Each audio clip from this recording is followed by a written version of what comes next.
एक बार की बात है, सुषमा अपने पूरे परिवार के साथ खुशी खुशी मोहन नगर में रहती थी।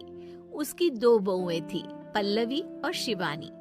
एक दिन दोनों बहुएं रसोई में काम कर रही होती है कि तभी उनकी सास सुषमा उन्हें बुलाती है। अरे बहू, जरा इधर तो आना। शिवानी, जरा जाकर देखना सासू माँ क्या कह रही हैं। दीदी आप ही देख लो ना जाकर, आपको भी तो सुनाई दे रहा है। अरे मैं आटा गूंद रही हूँ ना, तुम चली जाओ। हाँ तो मैं भी तो सब्जी काट रही हूँ ना दीदी। अरे बहू, जल्दी आओ। वो ये तो जाएगी नहीं, मैं ही जाकर देखती हूँ कि क्या करना है। पल्लवी सुषमा के कमरे में जाती है। जी मम्मी जी, क्या हुआ? शाम को घर पर कुछ मेहमान आने वाले हैं, तो तुम अच्छा सा खाना बना लेना बहू।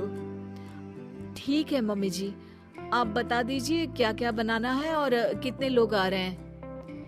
सुनील की मौसी जी और उनका पूरा परिवार आ रहा है। कुल मिलाकर 3 लोग और हमें मिलाकर हुए 9 लोग। तो अभी से ही तैयारी करना शुरू कर दो।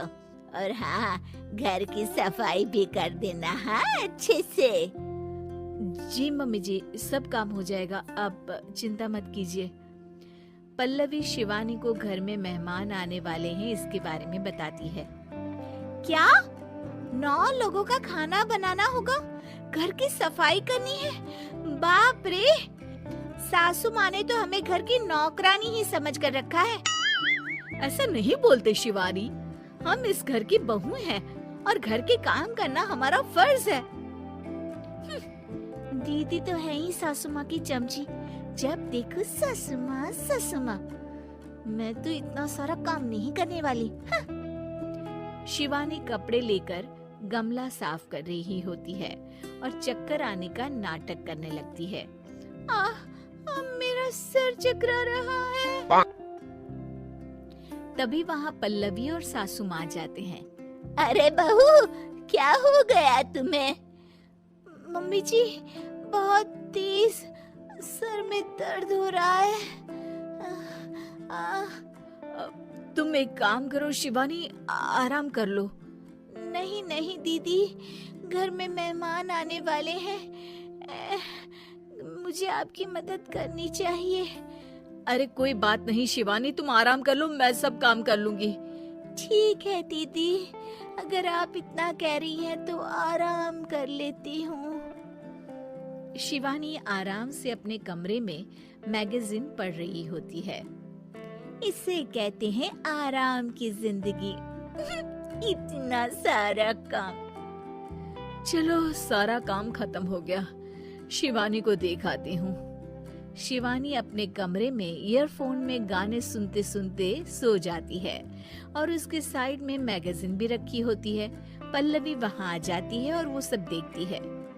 ओहो, तो मतलब सब काम चोरी का बहाना था। अभी बताती हूँ इसको। घर का सारा काम मुझे करना पड़ा और ये महारानी यहाँ मैगजीन पढ़ रही है, गाने सुन रही है। पल्लवी रसोई से एक प्लेट और चम्मच लेकर आती है और शिवानी को थाली बजाकर उठाने लगती है। शिवानी अचानक से उठती है। उठ गई महारानी, गाने भी सुन लिए, मैगजीन भी पढ़ ली। तुम तो बहुत बड़ी झूठी निकली शिवानी। तुमने सर दर्द का बहाना बनाया ताकि काम करने से बच सको। हाँ बनाया बहाना, तो क्या करती, इतने सारे काम करती। मुझे कोई शौक नहीं है चापलूसी का। क्या चापलूसी? तुम्हें लगता है कि मैं सारे काम चापलूसी के लिए कर रही हूँ? और नहीं तो क्या। तभी वहाँ सासू माँ आ जाती है।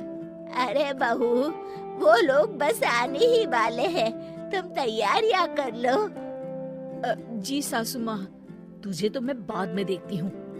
सब खाना खाने बैठते हैं और खाना शुरू करते हैं। तभी सुनील की मौसी बोलती है।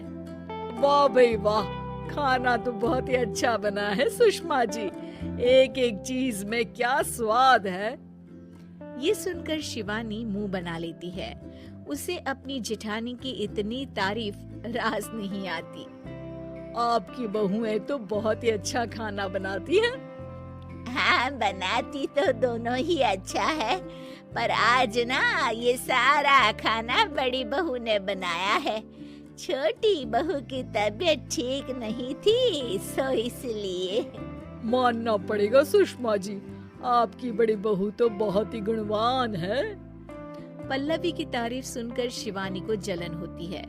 पल्लवी ये सुनकर खुश हो जाती है और शिवानी की तरफ देखकर उसे चिढ़ाती है। कुछ देर बाद मेहमानों के जाने का वक्त हो जाता है। मौसी जी सबके लिए उपहार लाई होती है। वो सबको शगुन के पैसे देती हैं और अंत में पल्लवी के पास आती है। तुम्हारे लिए शगुन का लिफाफा तो है ही, पर बहू तुम्हें एक और उपहार भी मिलेगा इतना अच्छा खाना बनाने के लिए। मौसी अपने सोने के कंगन निकालकर पल्लवी को पहना देती है।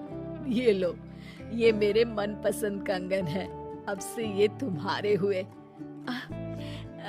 धन्यवाद मौसी जी। ये देखकर शिवानी तो पूरी तरह से जल जाती है और गुस्से से रसोई में चली जाती है। तभी वहाँ पल्लवी आ जाती है और उसे अपने कंगन दिखाने लगती है। देवरानी जी, अब आपका सर दर्द ठीक तो है ना? मुझे लगता है कि अब सर दर्द शुरू हो गया होगा आपका।